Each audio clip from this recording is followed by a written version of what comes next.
Pengacara senior Gede Pasek Suardike GPS selaku koordinator tim kuasa hukum Kakanwil BPN Bali Imade Daging secara terbuka menyatakan kecurigaannya adanya kekuatan besar atau tokoh berpengaruh di balik agresivitas penanganan kasus tersebut oleh penyidik Polda Bali. Ia menilai kecepatan proses hukum yang tidak lazim mulai dari pelaporan hingga naik ke tahap penyelidikan hanya dalam hitungan hari menjadi indikasi kuat adanya intervensi atau kepentingan tertentu. Terlebih, objek tanah yang disengketakan berada di kawasan pariwisata premium Bali dengan luas mencapai lebih dari 8 hektar yang memiliki nilai ekonomi sangat tinggi. Pasek menduga upaya kriminalisasi terhadap pejabat BPN tersebut berpotensi menjadi modus untuk menekan pejabat negara agar tunduk pada kepentingan pihak tertentu demi memperoleh tanah dengan cara murah, yakni melalui ancaman hukum.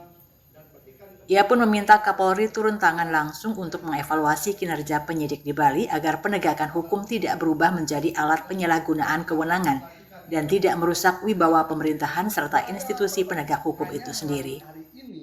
Agak aneh memang gerakan teman-teman di penyidik kepolisian ini seakan ada kekuatan besar yang menyebabkan mereka begitu antusias dan ambisius untuk memproses ini dengan sangat cepat.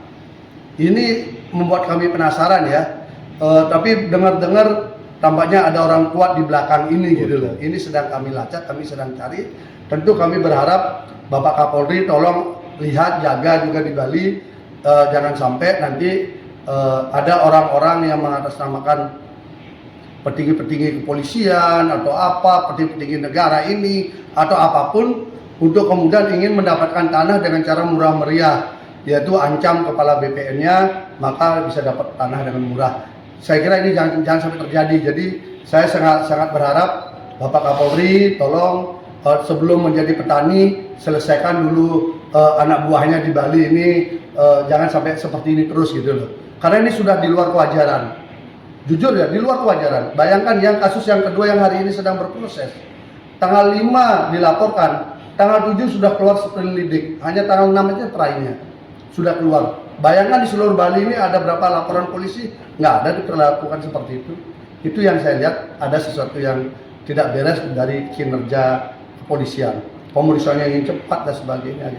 Menanggapi substansi sengketa, Pasek Suardike kembali menegaskan bahwa objek tanah yang dipermasalahkan berada di kawasan Balangan Jimbaran, wilayah yang dikenal sebagai zona pariwisata premium di Bali. Tanah tersebut telah bersertifikat sejak tahun 1985, bahkan sebelum Imade Daging menjadi pegawai negeri atau bekerja di BPN. Pada tahun 1989, tanah itu telah terjadi transaksi jual beli dan status hukumnya tidak pernah berubah hingga kini. Berbagai upaya hukum telah ditempuh oleh pihak-pihak yang mempermasalahkan tanah tersebut, mulai dari pengujian di pengadilan, laporan ke ombudsman, hingga gugatan perdata, namun seluruhnya tidak mengubah status hukum tanah tersebut. Luas awal tanah disebut mencapai lebih dari 8 hektar dengan bagian yang diperebutkan sekitar 80 are yang lokasinya berada di kawasan strategis, dekat tebing, pantai, dan kawasan wisata dengan nilai ekonomi sangat tinggi. Menurut Pasek, karakteristik tanah di Bali berbeda dengan daerah lain. Nilai tertinggi justru berada di wilayah tebing, jurang, sungai, dan pantai. Dan kebetulan objek tanah Balangan Jimbaran ini masuk dalam kategori tersebut. Kabar Bali Hits mengabarkan.